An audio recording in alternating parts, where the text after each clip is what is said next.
Halo Kumaha Damang, saatnya Anda menyimak berita Bandung bersama saya Priscilia Claudia. Sejumlah berita menarik akan kami sajikan untuk Anda dan berikut 3 berita utama hari ini. Gudang mebel di Cianjur terbakar hebat, 3 karyawan tewas terjebak dalam kobaran api. Ruangan kelas terancam ambruk karena tak kunjung diperbaiki. Para siswa sekolah dasar negeri di Sumedang terpaksa belajar di musola. Sempat dikira korban begal, karyawan pabrik yang tewas di jembatan di Karawang ternyata dibunuh oleh istrinya sendiri menggunakan jasa pembunuh bayaran.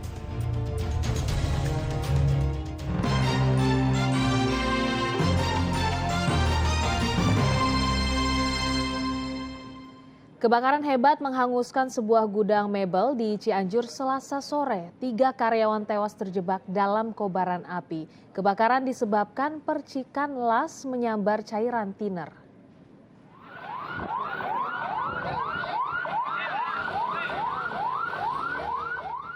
Kebakaran hebat menghanguskan gudang mebel di Jalan Raya Sukabumi di Desa Nagrak Cianjur Selasa sore.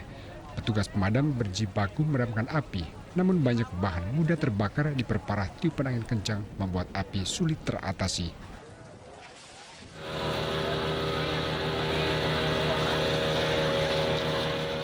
Kondisi ini membuat petugas kesulitan menembus bagian dalam gudang untuk mengevakuasi 3 karyawan yang terjebak. Titik api yang jauh di dalam gudang menyulitkan upaya pemadaman.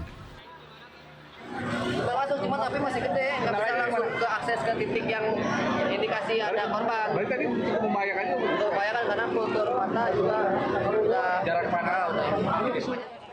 Menurut saksi, kebakaran disebabkan percikan las menyambar cairan thinner sehingga api cepat membesar. Ada tiga orang. Laki-laki berapa orang? Laki-laki 2 orang, ceweknya 1 orang. Oh, mereka emang belum keluar. Ya satu katanya lagi sholat gitu. Iya, katanya lagi sholat. Tapi emang benar pasti ada orang sana. Iya, ada. Bapaknya juga tadi nangis di situ gitu, tuh, Bandung. gitu. Setelah berjibaku selama berjam-jam, petugas gabungan akhirnya bisa menemukan 3 karyawan yang terjebak kobaran api. Naas ketiganya ditemukan dalam kondisi sudah meninggal dunia. Ketiga korban baru bisa dievakuasi pada Rabu pagi. Petugas harus menjebol dinding musala untuk mengevakuasi 2 korban bernama Sinta dan Farhan. Sedangkan 1 korban lagi ditemukan di ruang depan bangunan toko.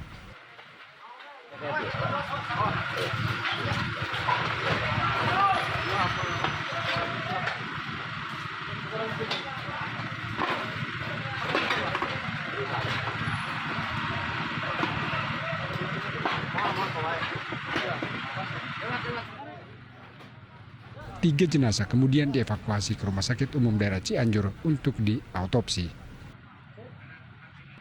Rendra Gozali melaporkan dari Cianjur. Hujan disertai angin kencang yang melanda Kecamatan Rajapola, Tasikmalaya menyebabkan pohon tumbang. Beberapa atap rumah warga rusak akibat insiden tersebut.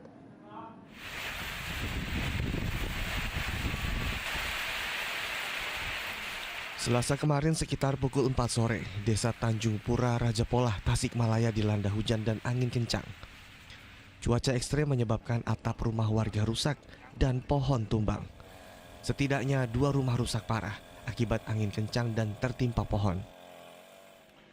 Tidak ada korban jiwa dalam peristiwa ini. Hanya saja sebagian perabot rumah rusak karena air masuk dalam rumah. Kira setengah 4 setelah ajan asar. Setengah 4. Iya. Rumah Bapak apa aja Pak yang rusak? Jadi pas ada angin kencang itu, genteng-genteng pada jatuh. Genteng terus plafon pada merembes kena air hujan. Terus juga ini kabel listrik ke sangkut dahan pohon ya, ada yang jatuh gitu, rubuh. Setelah hujan dan angin kencang mereda, perbaikan mulai dilakukan, termasuk evakuasi dan memotong bahan pohon yang tumbang. Eko Setiabudi melaporkan dari Tasikmalaya. Para siswa sebuah sekolah dasar negeri di Sumedang terpaksa belajar di musola karena bangunan sekolah rusak. Pihak sekolah tidak mau mengambil resiko lantaran bangunan rentan ambruk sewaktu-waktu sehingga membahayakan keselamatan anak-anak. Kondisi bangunan SDN Ambit di Kecamatan Situraja Sumedang sangat memprihatinkan. Atap bangunan banyak yang rusak.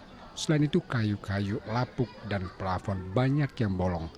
Kerusakan terparah terjadi di ruang kelas 2 dan 4. Pihak sekolah harus memindahkan proses belajar mengajar anak-anak ke musala sekolah karena ruang kelas nyaris ambruk sehingga membahayakan keselamatan anak-anak. Terakhir sekolah ini direnovasi tahun 2008 lalu. Pihak sekolah sebenarnya telah mengajukan renovasi sebanyak 2 kali ke dinas terkait, namun belum direalisasi.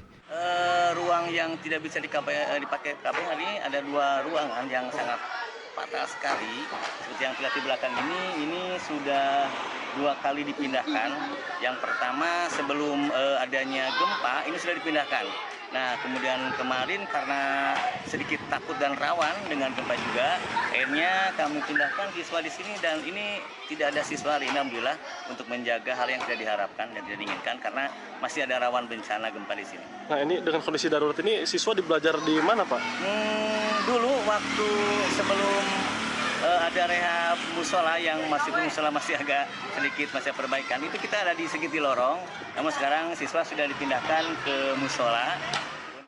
Saat ini ada 131 siswa belajar di SD Negeri Ambit. Pihak sekolah berharap bangunan ini segera diperbaiki agar anak-anak bisa belajar dengan tenang. Agun Gunawan melaporkan dari Sumedang.